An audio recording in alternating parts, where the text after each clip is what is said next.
Watch this! Howdy doodle doo, everyone. So, do you remember that great Disney film, The Black Cauldron? No? Me neither. What about that great Disney film, Beauty and the Beast? Well, I remember that one very well, because I only watched it 6 months ago. I'm sorry. It's not that I've never seen any Disney films before, because believe me, I have. If you've watched my previous video with Simon, you will see that I frigging love Mulan. It's one of my favourite films of all time. I've grown obsessed with it, I love the songs, but I only watched it within the last year. To give you a brief idea, let me go through my Disney history. When I first encountered the Disney logo, I did not, like Amazing Phil, think it said Gisney. To me, it was a very clear D. That's what she said. However, I did think that it said Disney, and it was not until I started watching Disney films on DVD that I realised that it was a definite Y. The first Disney film I remember watching was Cinderella. I still have that on DVD. I've watched it loads of times. It's one of my favourites, but after a while you do get sick of it if you watch it too many times. I must have watched Snow White at some point because we have it on videotape upstairs, but I don't remember watching it. My memory is bad, memory of a goldfish, and I haven't watched it in a while. I don't even think we've still got our VCR player anymore, so yeah! The majority of Disney films I have seen, I've watched in the past 5 years, including Peter Pan, Lady and the Tramp, so many. Even though I haven't seen 101 Dalmatians, for example. One thing that really pisses me off about Disney films is when kids are like, "Oh my god, have you seen 820 Dalmatians? It's so much better than the original because the little puppies are so cute." What? What? Even if I haven't seen the original 101 Dalmatians, even I can know for sure that the original is bound to be better than the 720th sequel. Don't even get me started on when sequels are made and the original is degraded to have a number at the end of it, like it needs it. Disney straight-to-DVD films are absolute shit.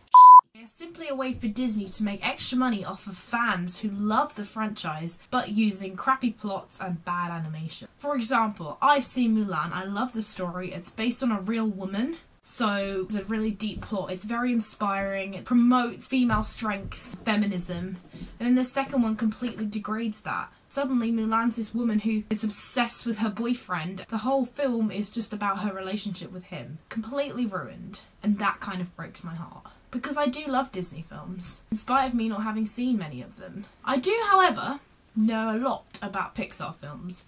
Yes, while I haven't seen Bolt or any of the Bugs Life films, there's like 2 I think, I still believe that they're really good. I haven't seen all of them, but I can get an idea from the ones I've seen that they work really hard on making them really good. The sequels are not like the Disney animation sequels that they used to make. They are genuinely good plots that fit in with the original. In some ways, the sequel is better than the original. For example, Toy Story 3. It kind of takes you back to your childhood because those who've watched the original Toy Story as a child have grown up with the franchise, and by the time Toy Story 3 came out, they were grown up. They'd grown up in the same way that Andy had. Monsters University is another one. Not with the growing up aspect, but just with the fact that it worked really well with the original and the characters were the same and it was really good.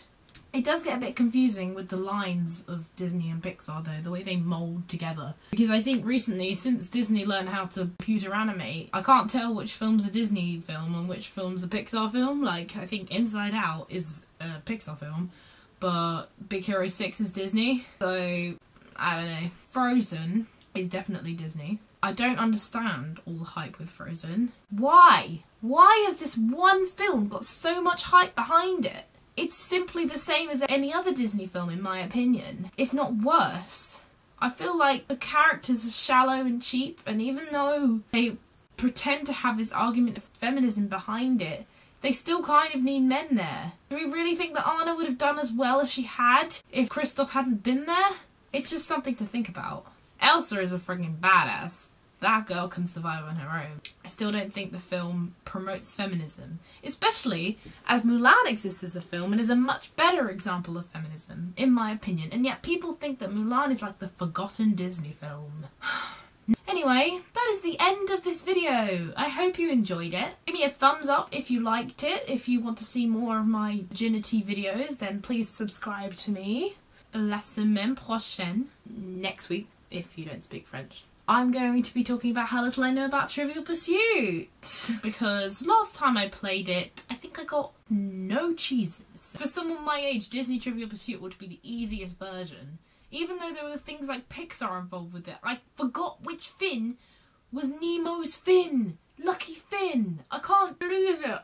That is one thing you should know. It's his right fin. Right? I don't know anything about trivia. Never mind. I don't know how I survive in this world. Love you!